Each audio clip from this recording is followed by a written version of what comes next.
Aloha, my name is Julie Mitchell, and I am the Executive Director here at Ikahi Mediation Center. Ikahi is a nonprofit community mediation center serving East Hawaii. We were founded in 1983 as a program of the Hawaii Island YMCA, and then in 2006, we became our own independent nonprofit organization. So that means 15 years this year. Our mission is to empower people to come together, to talk and to listen, to explore options and to find their own best solutions. To achieve this mission, we offer mediation, facilitation, and training like this one to strengthen the ability of diverse individuals and groups to resolve interpersonal conflicts and community issues. Our Brown Bag Lunch Talk is held every third Thursday at 12 noon on Zoom. And you have to register each time on Eventbrite to receive the Zoom link. Our next speaker is going to be Eliza McKeague, I hope I'm pronouncing her name correctly, on the topic of nature, the great equalizer. And I'm going to put that note and the link to register in the chat box if you would like to join us for that one as well. Other exciting events that we have coming up are a training tomorrow. That's the Fact Intensive Controversy with Peter Adler. And that is happening at 8 to 12 tomorrow, June 18th. And I also will put a link to that in the chat box in case you're interested in joining us. We're taking registrations up to 4:30 today. At the end of the talk, we're going to ask you to fill out a short online survey, which helps with our grant funding for this free series. And when I put the survey link in the chat, just take a minute to give your thoughts before you leave us today. And then later, after today, I will send out an email with the slides that Jelani shared, as well as a video link. So if you want to watch this again or share it with someone, you can. If you are not sure that we have your email, so like if you are Zooming with a friend or you got this link from a friend, just send me your name and email in the chat box privately, and I can make sure that you receive that. So without further ado, let me introduce our speaker. Jelani Madaraka has been the lead civil rights analyst for the U.S. Department of Housing and Urban Development's Honolulu Fair Housing and Equal Opportunity Field Office for 20 years. He has worked for over 30 years in various facets of civil rights, disability rights, equal opportunity, and labor relations. A certified mediator, negotiator, conciliator, and arbitrator, Jelani is also a trainer, author, and Mediators Beyond Borders International member. So it's all yours, Jelani. And would this be a good time for me to start sharing the screen? That'll be fine. Aloha, good afternoon, everyone. Thank you for joining us today and giving me the opportunity to be in dialogue and communication with you this afternoon about our topic of race, racism, conflicts, and their resolution. Next slide, please, Julie.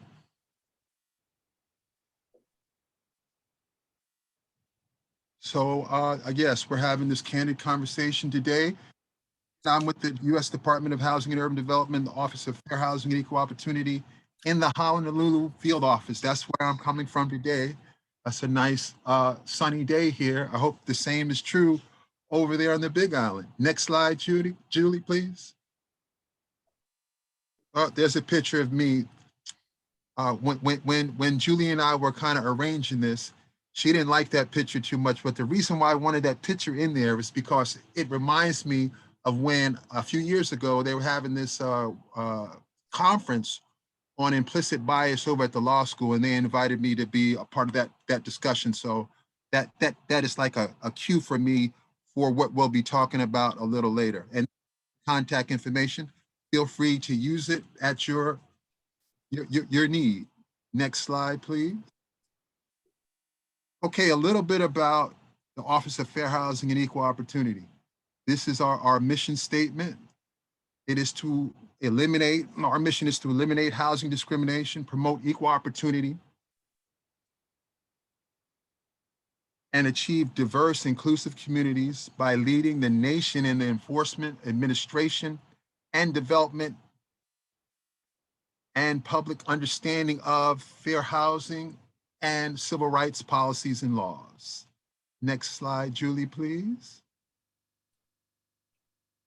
A little bit more about the Office of Fair Housing and Equal Opportunity. So we engage in education and outreach, and we'll talk a little bit about that. Every year we go out and we education and outreach with respect to the civil rights laws.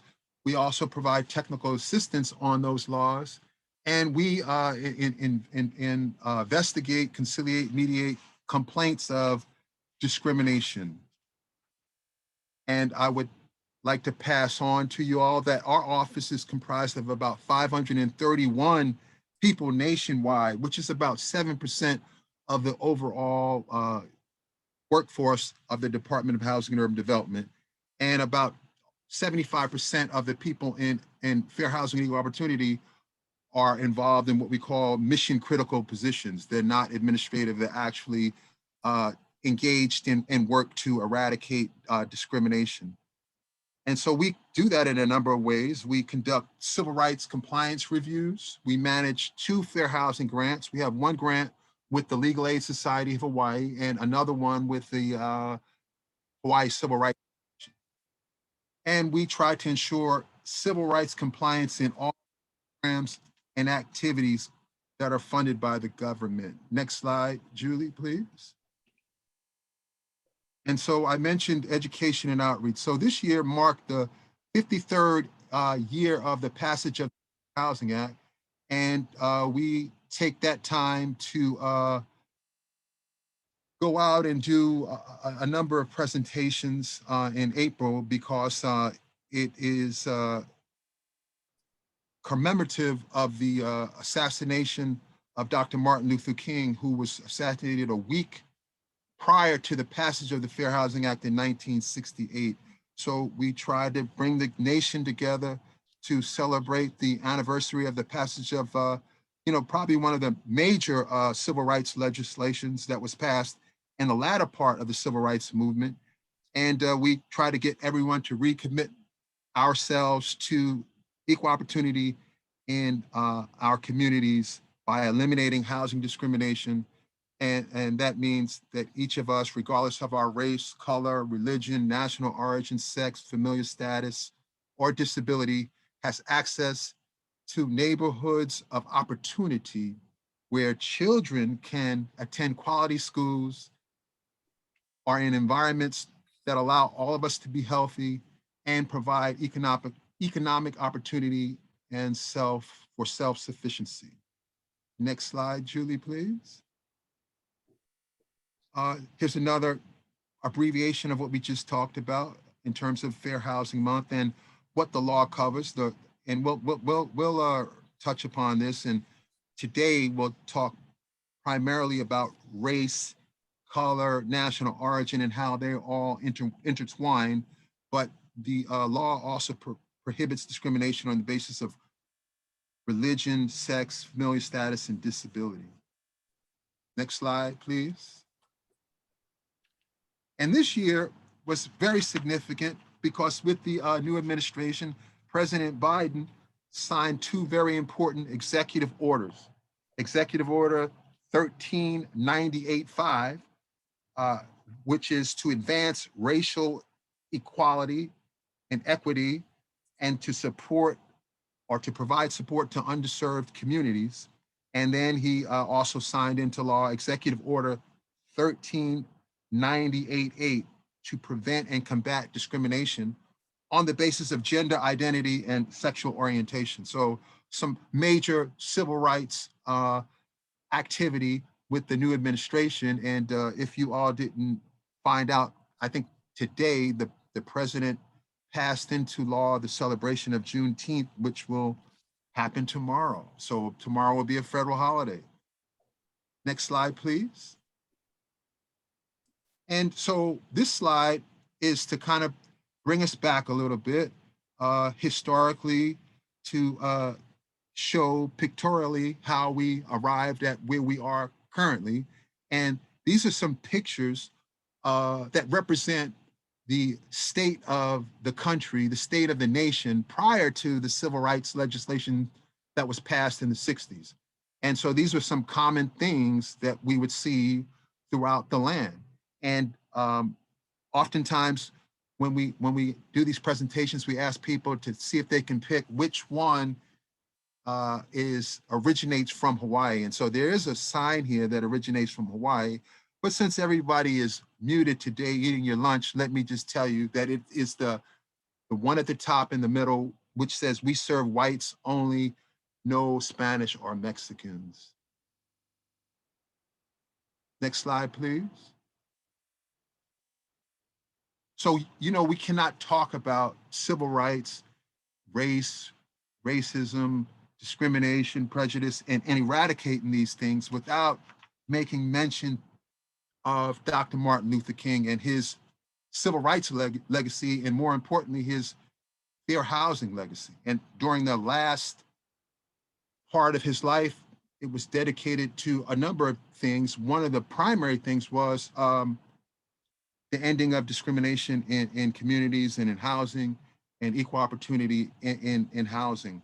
So we have to make mention of the king of civil rights, Dr. Martin Luther King. Next slide, please.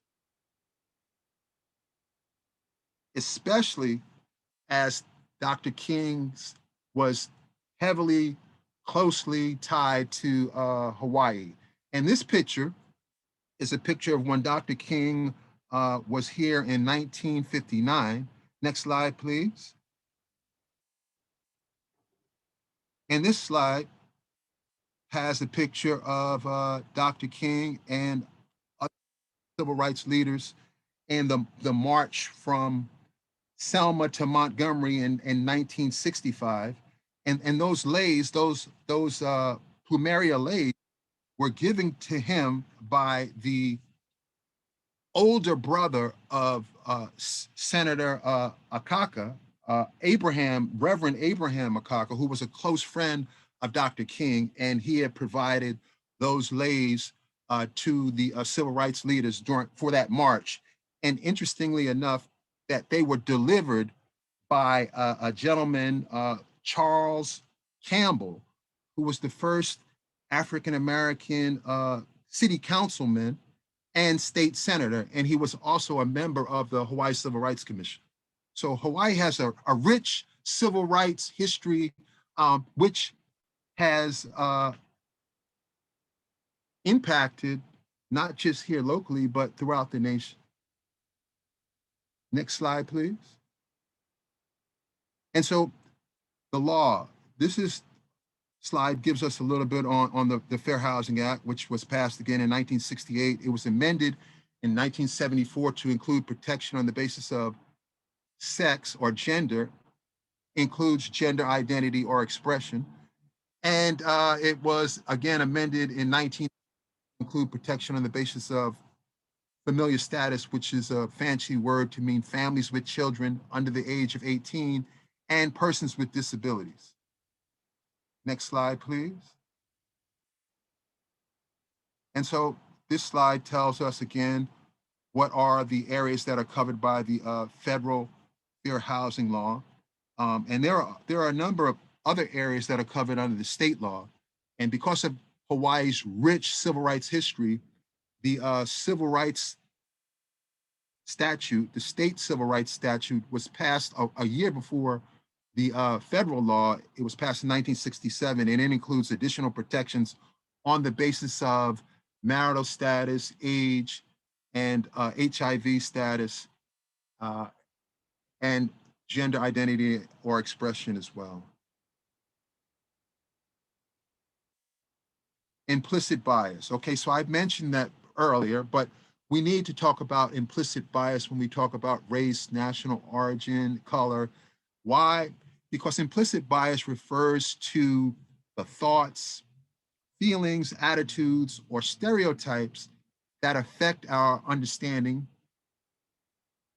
our actions, and decisions in an unconscious manner. Next slide, please. And so this is a little video we'd like to show you that kind of makes us think about our implicit biases.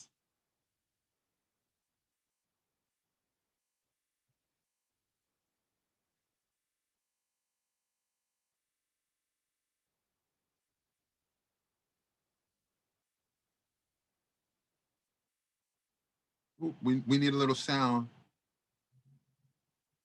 I have a steady job and they could. Jelani, was the sound not going? Not at first, but then it came on. I think it's because I'm muted. Let me try it again, okay? Okay. Let's play a game. Let's pretend for a moment. You own an apartment building and I want to rent from you. I have a steady job and make a good salary and have a good credit history. Would you rent your place to me? How about now? Do you still like me or have your opinions changed? What if I have an accent or a last name that sounds foreign? What if I have a disability? What if I'm a single parent? Would you steer me away? Would you close the door? Would you? The Fair Housing Act protects your right to live where you want, no matter what your race, color, national origin, sex, religion, disability, or family status. If you think you've been discriminated against, call us. Fair housing, it's not an option, it's the law.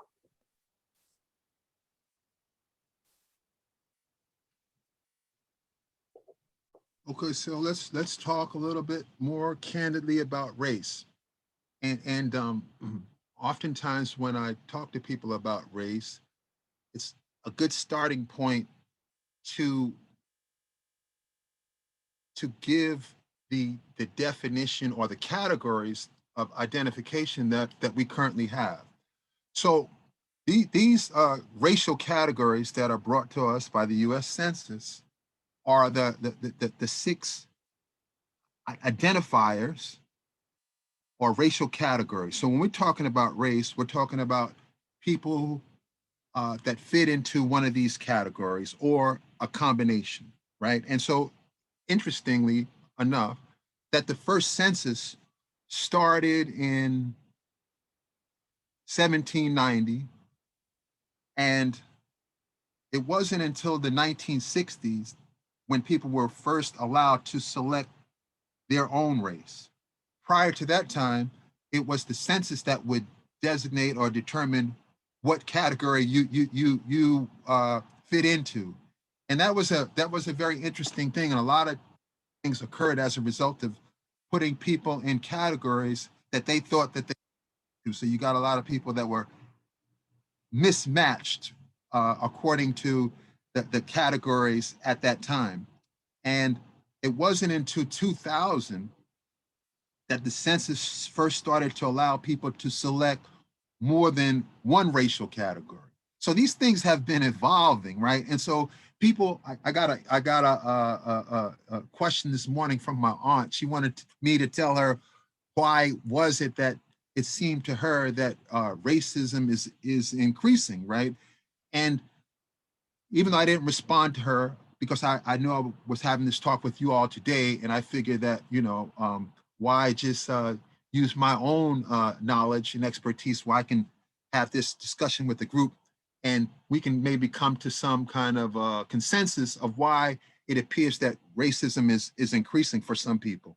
But one observation that I have in doing this work for some period of time now is that, the categories of race change often, right? And what people think as in terms of race often fits into the category of color or national origin or ethnicity, right? So that's an important thing to keep in mind. So race is not a fixed definition or identity. It changes constantly. I'll give you another example. So it wasn't until 2020, not that long ago, 2020, that the census first started to allow whites, people that fit in the category of white or black, to provide additional information about their origins, right? So, you know, like, even though it says Black African American, you know, that doesn't really tell you that much about an individual, right? Because you could be a Black African American and you could be from Somalia or you could be from Alabama. So it wasn't until a year ago that the census said, okay, we're going to allow people to provide additional information to help, you know, identify them.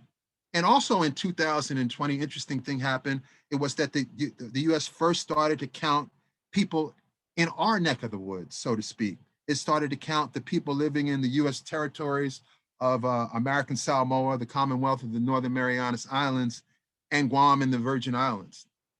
Interesting how these things evolve and develop. Next slide, please. And color. Now, color is often identified with race, right? But color specifically refers to the pigmentation, the visible color of, you know, someone's skin, right? And whether they're light skin or dark skin, you know, how it appears to people. But oftentimes we attribute color to race or to racial characteristics, but sometimes people are treated differently, not because of their race, but because of their color, even within the same racial group or category. I'll give you an example. The government has done a number of studies to find out the levels of discrimination that people face. And one study focused on Asian Americans found that the darker the color of the skin of Asian Americans had a correlation with the level of discrimination that they face. So Asian folks with a darker hue or darker skin subject to more levels of discrimination. So that's kind of how race and color sometimes work together to the detriment of people in our society. Next slide, please. And so here a little bit more about color discrimination. Again, color refers to the visible color of a person's skin. That is whether a person's skin is light or dark. Color discrimination, as I mentioned, is closely related to racial discrimination and sometimes national origin discrimination, which we're going to get into in a minute. And in some instances, an act of discrimination against someone could be considered both race and color discrimination. Next slide, please. And national origin. Okay, so when we're talking about national origin, ladies and gentlemen, we are talking about people's ancestry, place of birth, their culture, their language, or their customs, right? That all fits into that category or definition of identifying people based upon national origin. And here are some examples. If someone is Brazilian, Chinese, Cuban, Irish, Kenyan, Lebanese, Puerto Rican, Samoan, you know, those would be national origin examples. And again, that's closely tied to discussions not only about race and color, but also when people talk about culture and ethnicity. Next slide, please, Julie. And ethnicity, technically, it under the US Census, it only refers to whether or not you are Hispanic or Latino or not Hispanic or Latino, but the way that we generally use ethnicity, it really is to describe people based upon and to identify them based upon cultural characteristics. Next slide, please.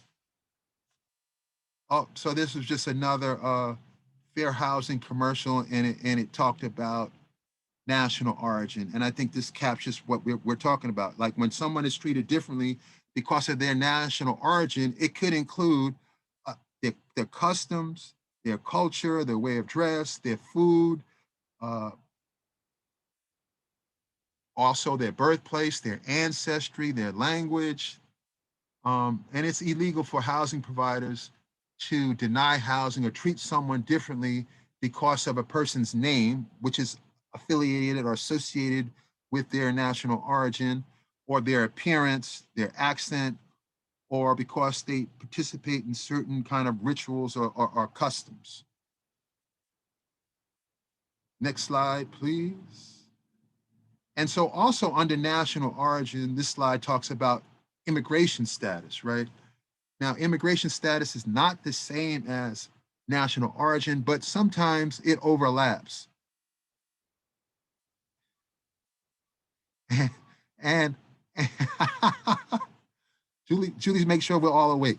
And every person in the United States, you know, is protected under the Fair Housing Act, regardless of their immigration status. That's an interesting thing that a lot of times people don't realize. Like, if you are an immigrant, and we don't make a distinction under the civil rights laws, whether you are, now don't anybody throw anything at me, whether we are illegal or registered or whatever your immigration status may be, because the country's national objective and policy is more to address, you know, the civil rights and to eradicate discrimination than to make a distinction of whether or not, you know, the protections that you get as being someone in the United States should be afforded to you based upon your immigrant status. So immigrant status can be, someone can receive protection on the basis of their national origin, right? And so this gives you a little blurb on the law. I'm not going to read that in a case, but this is an important slide right here, right?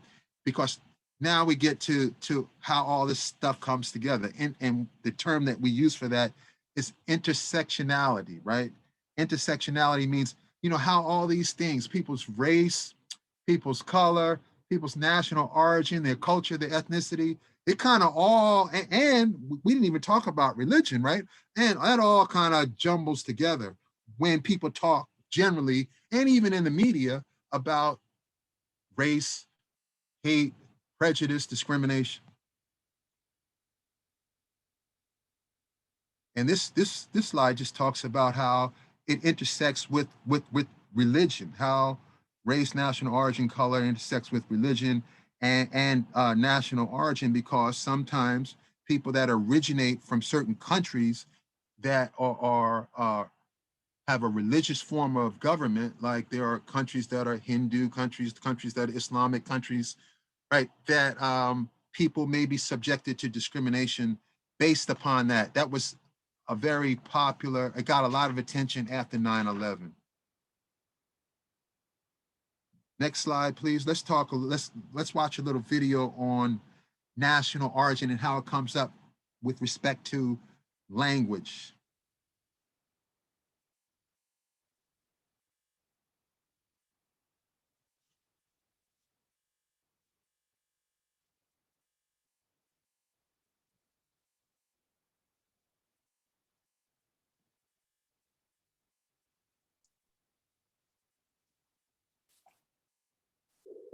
Hello. Yes, can I ask a few questions about the apartment on Park Street? What was your name?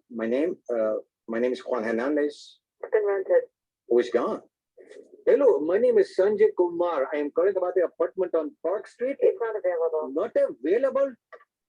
Hello, my name is Tyrone Washington. I'm calling about the apartment on Park Street. It's been rented. Hello, I am Chen Lin. My name is Khalid bin Ali. I'm Tuan Bo. Hello, my name is Moshe Goldberg. I use a wheelchair. He's gone. Not available. All right. Thank you. Yes. Hello. My name is Graham Wellington. I'm calling about the apartment for rent on Park Street. Is that still available? Yes, it is. What is? Yes. Really? Housing discrimination is illegal. If you think you've been a victim because of your race, color, national origin, sex, religion, disability, or family status, call us. Fair housing. It's not an option. It's the law.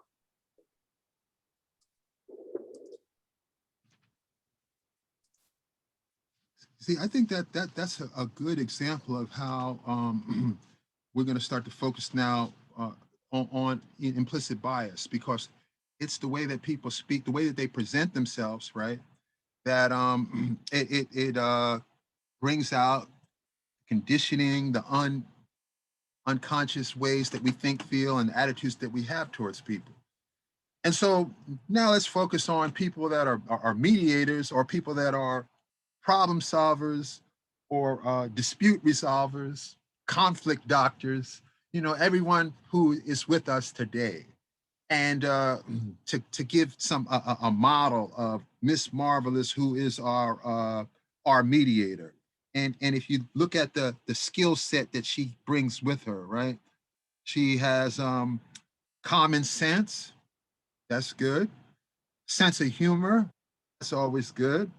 Even-handed, right? That goes with being fair and objective, right? And that's kind of a foundation for successful dispute conflict resolution, to be fair and objective and impartial and unbiased. So Miss Marvelous has that, and she's got infinite patience. You got to be patient when you're trying to assist yourself or others when there are these conflicts, when these challenges.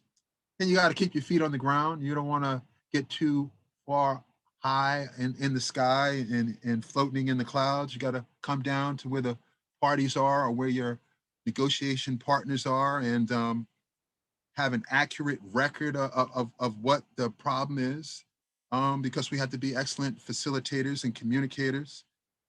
And in that regard, diplomacy is a good virtue skill to have. And listening. That's why we have 2 ears and they say 1 mouth, because we're supposed to listen at least twice as much as we're to talk. And I often point out that I went to this several years ago. I went to a mediation training, and it was focused on this book called Bringing Peace into the Room, and it talked about all these personal qualities and characteristics of successful mediators. And so, if you all are interested in that, I would refer you to that book. It's called Bringing Peace into the Room. And I often go back and I try to brush up on my personal qualities to make sure that, I'm doing the best that I can. Next slide, please. And here we have kind of a repeat of Mrs. Marvelous, because now we have Mr. Magnificent, right? And so he's got big ears. Not only he has 2, he's got big ears for listening, clear eyes for seeing objectively. Julie and I were talking before the session, and somehow we got off on the topic of being objective and being non-judgmental when you're engaged in mediation or dispute resolution. Small mouth, to focus on listening rather than talking, and 1 mouth, but a big heart, empathy. Empathy is very, very important, and compassion, right? And what is empathy? Well, empathy, the way that I'd like to think about it, is being mindful and respectful of people's perspectives, especially when it comes to race, color, national origin, right? Because I was going to tell my aunt earlier today, well, one of the reasons why it seems like the whole racism is increasing and there are problems and challenges in this area is because, everybody fits into some racial category and everyone has had their own experiences with it. So it's a personal thing. And even if you were to read the literature or do this work professionally, you would find that there are so many different perspectives on race, color, national origin. It would astound you. I could tell you stories, but we just don't have enough time to hear all the stories that I've heard about how people identify themselves, how they consider themselves in this group or that group, and how they think sometimes that they've been treated a certain way because of that. So, but you got to have empathy because, people are entitled to self-identify in whatever group or racial category that they think that they belong to. And empathy to me is being respectful and mindful of people's perspectives, especially when it comes to their identity, racial, ethnic, cultural identity. And ego. You got to keep the ego contained, right? That's a good characteristic. And Mr. Magnificent, like Mrs. Marvelous, impartial, biased, fair, and neutral. Next slide, please. So here's for model mediators. Here we go again, right? So these are the attributes. big ears for listening, clear eyes for seeing, small mouth for less talking, a sturdy backbone for support. That's an addition, right? Ego always contained. We went through that one. Big heart, full of empathy. Strong quads for positive steps. I like that. And one big foot firmly on the ground at all times. But now we like to add to that, since we're talking about implicit bias and we're talking about race, color, national origin, ethnicity, and culture today, that in order to be a successful mediator, I would submit to you all that you cannot be racist, you cannot be sexist, you cannot be prejudiced, hateful, or bigoted, because to be successful, next slide, drum roll, to be successful as a mediator, as a conciliator, as someone who is good at resolving their own problems and others' problems, right? Conflicts. To be successful, mediators, and we're using that term broadly here, mediators must be unbiased, right? You have to be unbiased, objective, impartial, and even-handed, fair, all those things go into being unbiased, right? Next slide, please. And that's very difficult to do. It's very difficult to be unbiased because we all have, you know, our likes, dislikes, our favorites, right? Even on like Facebook and things of social media, people, you know, friend you and they have their likes and dislikes and all that kind of thing. But so to be unbiased is a challenge, right? And it's more so a challenge because when we're talking about resolving disputes and conflicts, we are talking about not just being unbiased overtly or outwardly, but we're talking about also inwardly unbiased. Now, what do I mean by that? Wow.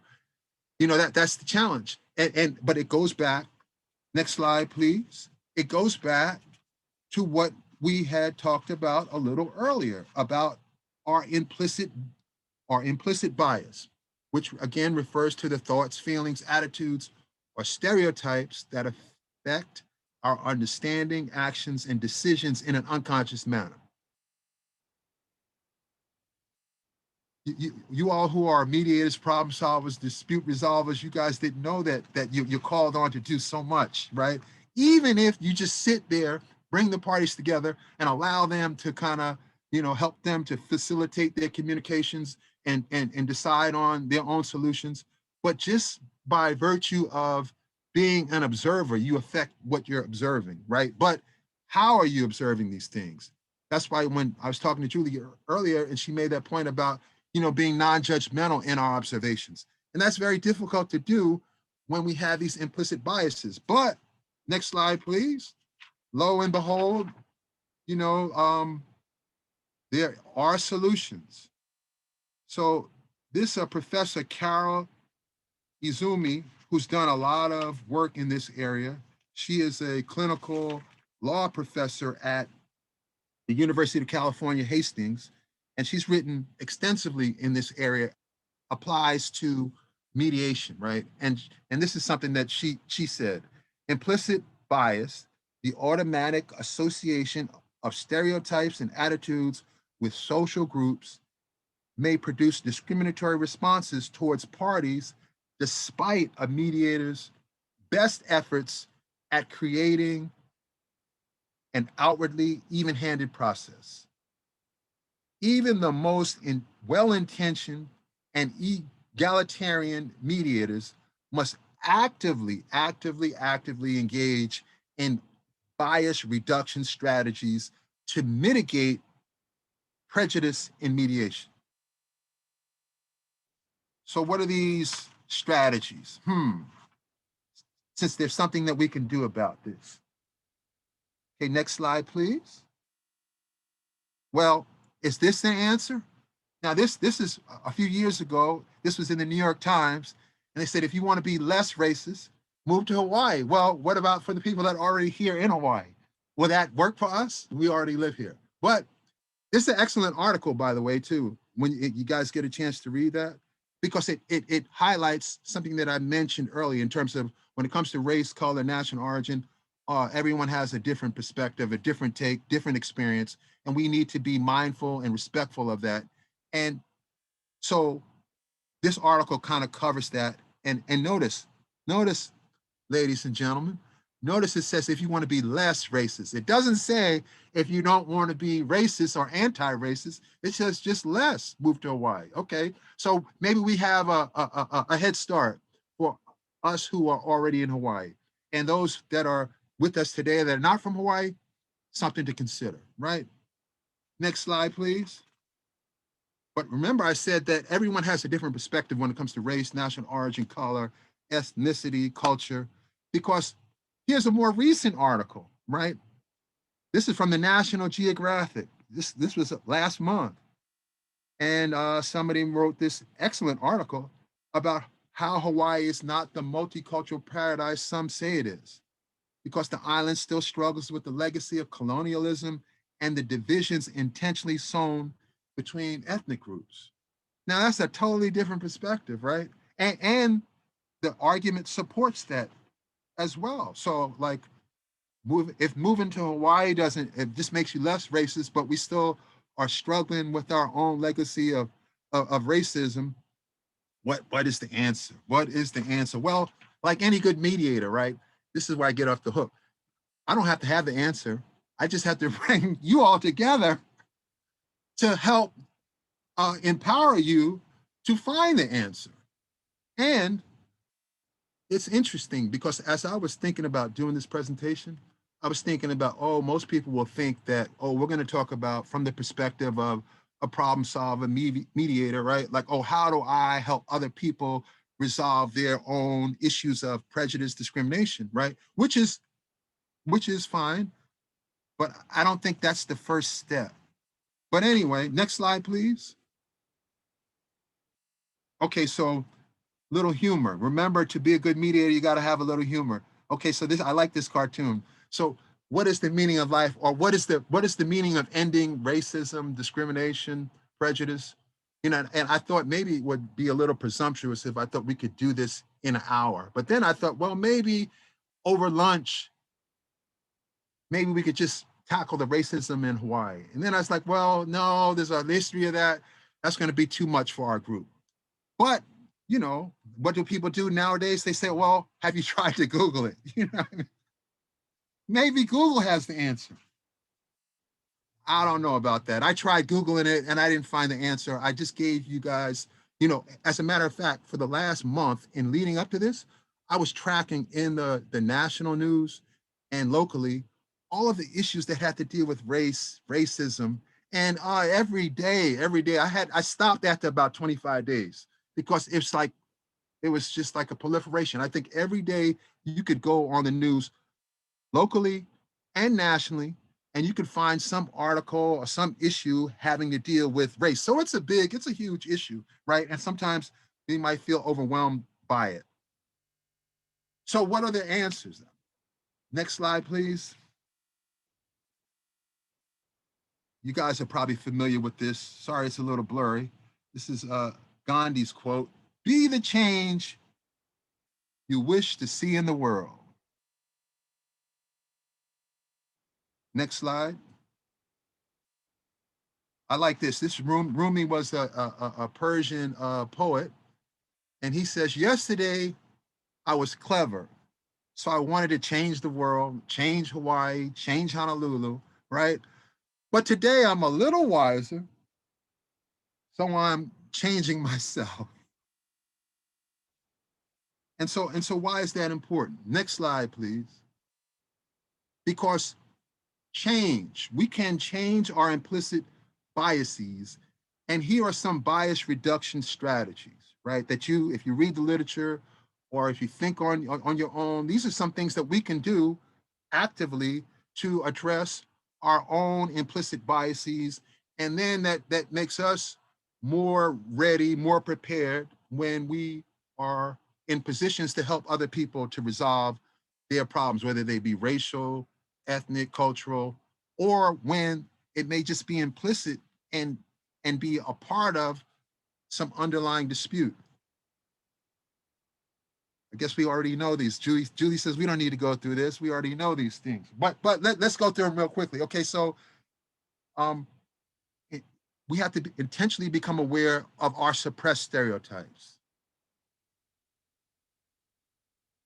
Become mindfully aware. And why did I underline mindfully aware? Let me see.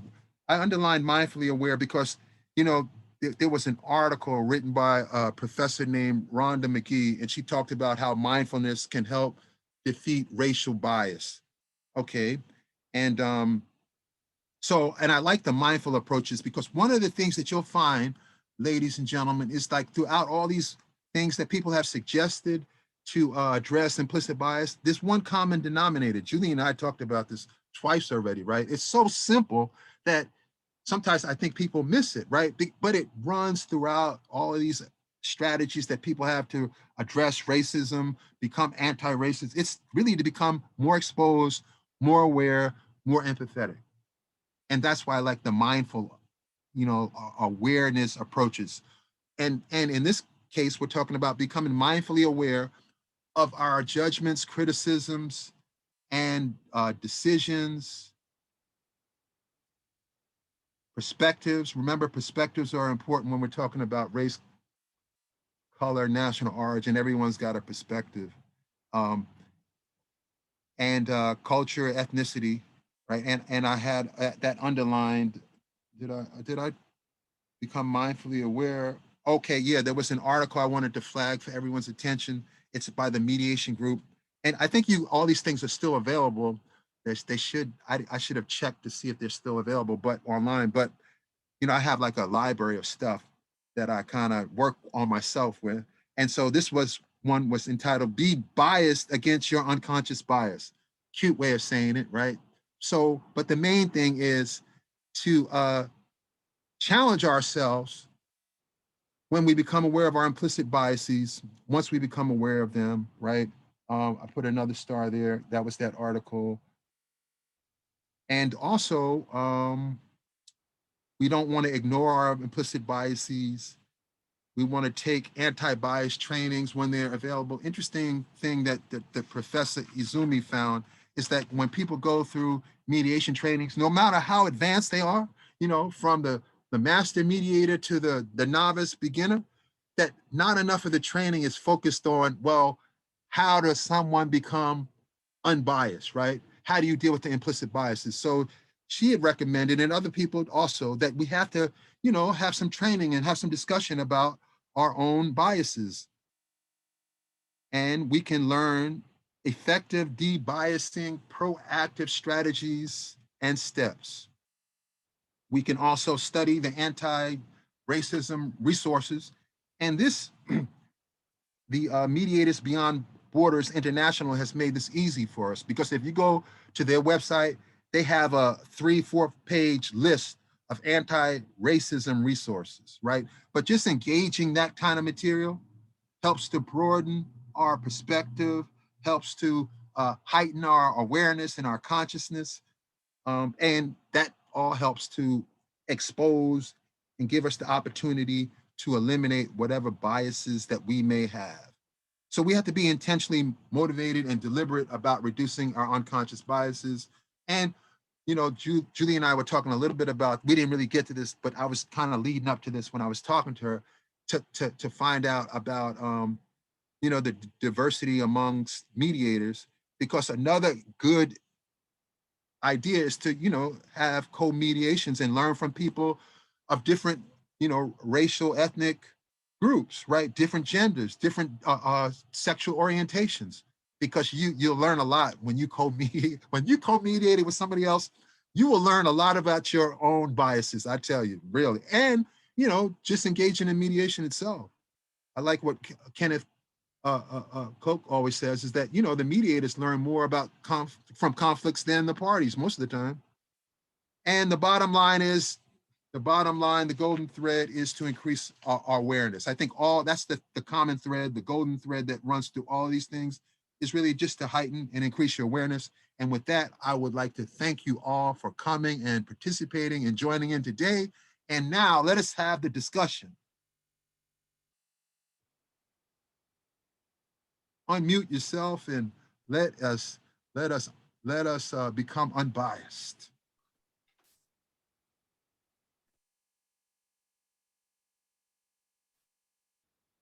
Thank you, Jelani, for wonderful speech. I'm not the first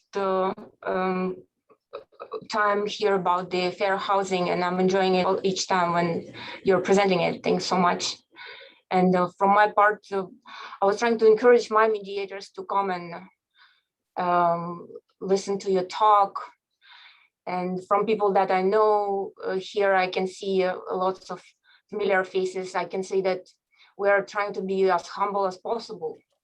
Yes, this is our kind of mission, to be humble and be available and try to resolve or find the possibility to resolve or open up the possibility to resolve. So we are trying to be humble as possible. And thank you so much for outlining all these specifics. You're welcome. Thank you. Thank you for your comment. You know, humble is really good, right? So I had been doing this for some time, right?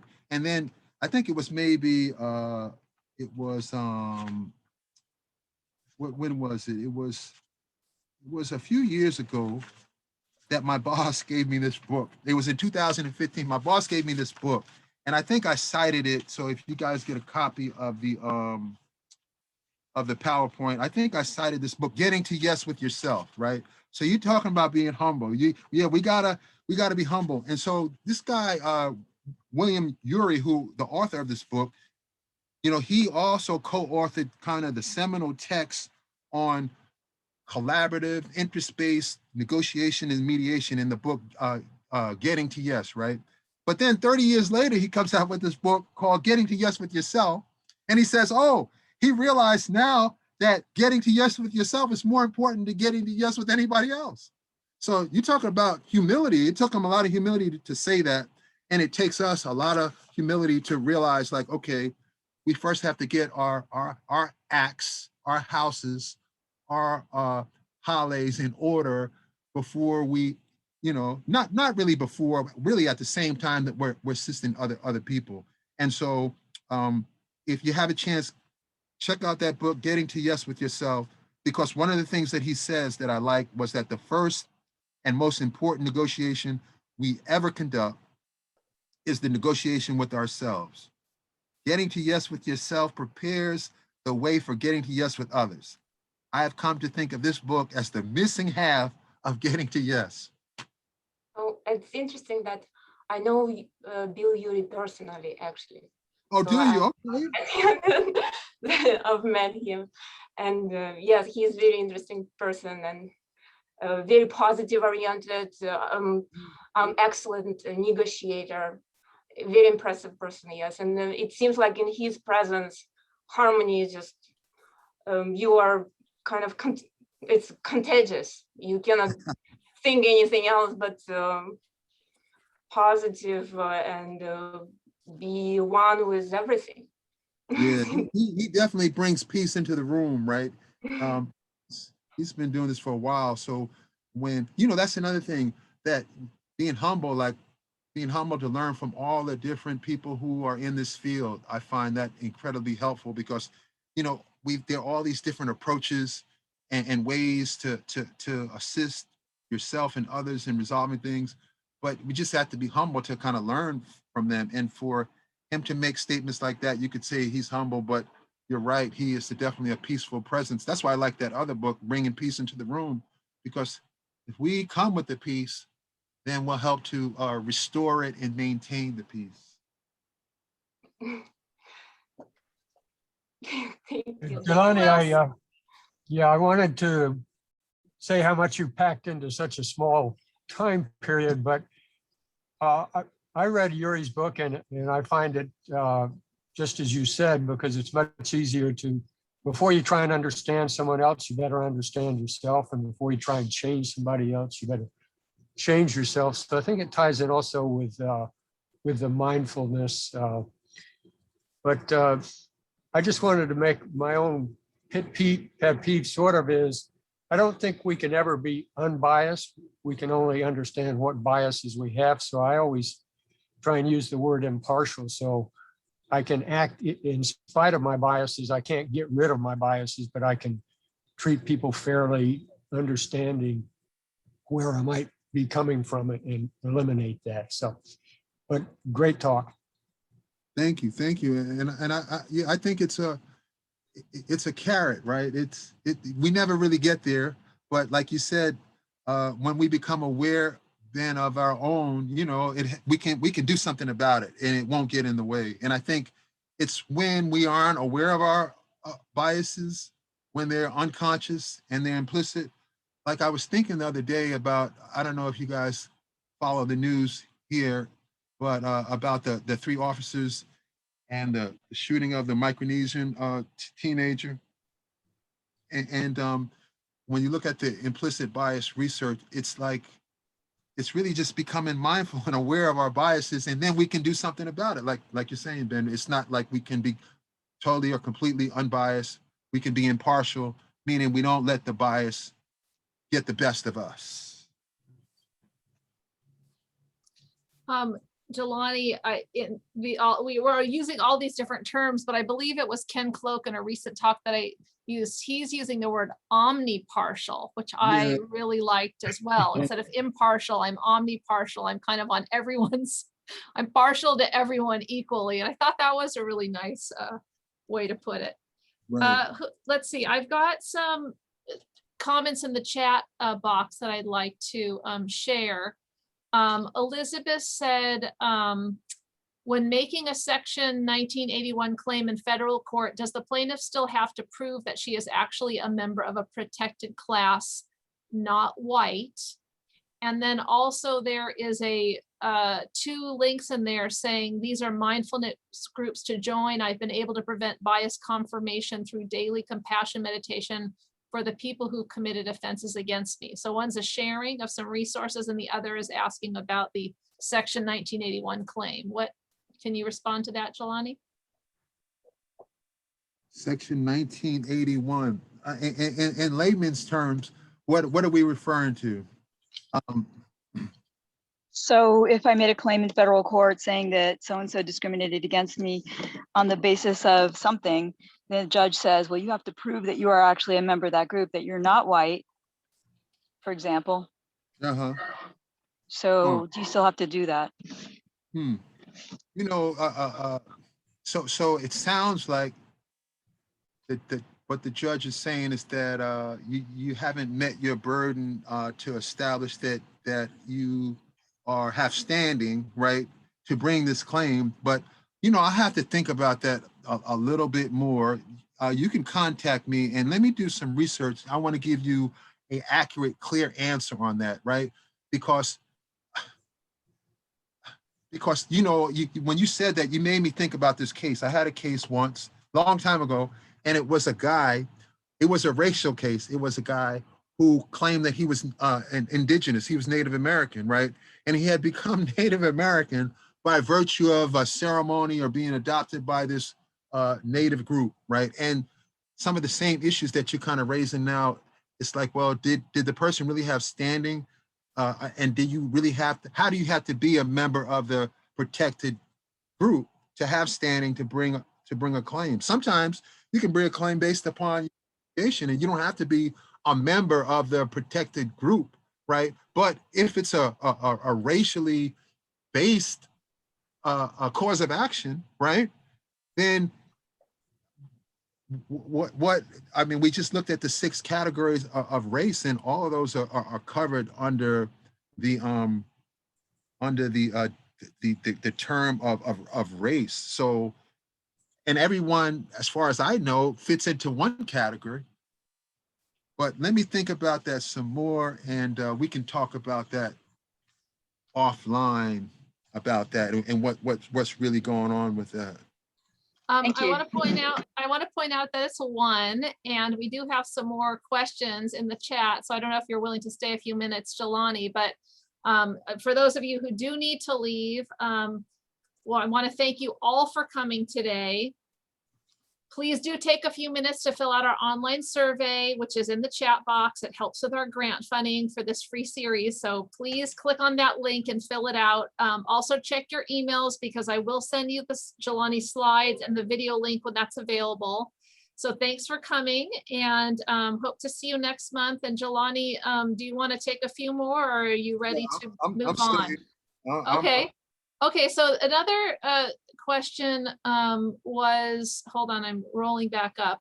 Sid was asking, could you speak about racism and inequity, especially in regards to Native Hawaiians? Okay.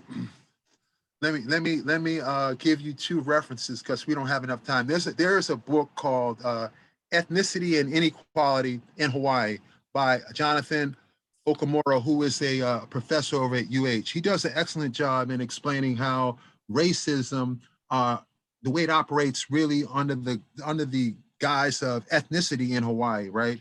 And he points out with respect to Native Hawaiians, if you look at the indicators, socioeconomic indicators are in my area of urban and community development, right, for HUD, that the indicators show that Native Hawaiians, you know, they face discrimination at rates that are significant that result in these inequities that they face. I'll give you one example in terms of home ownership. That's one example. Another example is in terms of some health-related challenges that they have in society. And let me think of some, there are many. We've been having these discussions starting in April along these lines. And one of the things is that Native Hawaiians are disproportionately impacted by the criminal justice system at a rate consistent with Hispanics and Native and African Americans on the mainland. So those are some examples, but there are more, you know, and then there's another book that I would refer you to. It's called Beyond Ethnicity. It's New Politics of Race in Hawaii. It's put out by the University of Hawaii Press, and it's a collection of a number of different scholars that speak to these issues, and you know, a lot of them address the inequities and the discrimination that Native Hawaiians face, and that's consistent, you know, with other indigenous groups on the mainland. HUD did a study a few years ago, and to look at the levels of discrimination that the different protected groups face.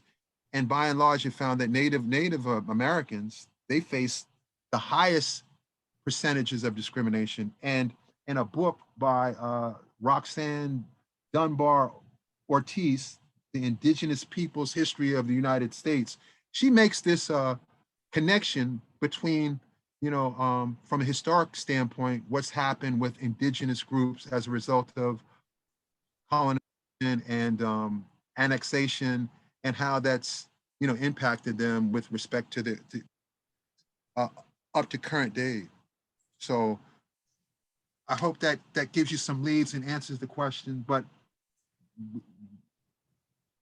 and I think that there's going to be a discussion this afternoon, I think from 5 to 6 on these topics as well. So two other comments, a comment and a question in the chat. One person is sharing that UH law professor Justin Levinson has done work in implicit bias in the courts. And then a second question is, are Native Hawaiians considered a protected class? Well, if we went back to the slide on race, right, they're considered a protected class under the basis of race, right? Because the way that the U.S. Census defines or lumps everybody together in under the rubric of race, it's Native Hawaiians and other Pacific Islanders. So they are a protected class on the basis of race, but also it could be on the basis of national origin. So Okay, that is it for the comments in there. Does anyone else have a final question here before we let Jelani go have his lunch? I thought you were Uber mailing me a meal, Julie. What happened? I'm sending it through the camera to you right now. Well, thank you so much, Jelani. We really appreciate all that you've shared and appreciate all of you for coming here today. Thank you so much and enjoy the rest of your day. And hope to see you next month. Please do fill out the survey. I've put it the link many times in the chat box so you can find it not too far down. Have a good day.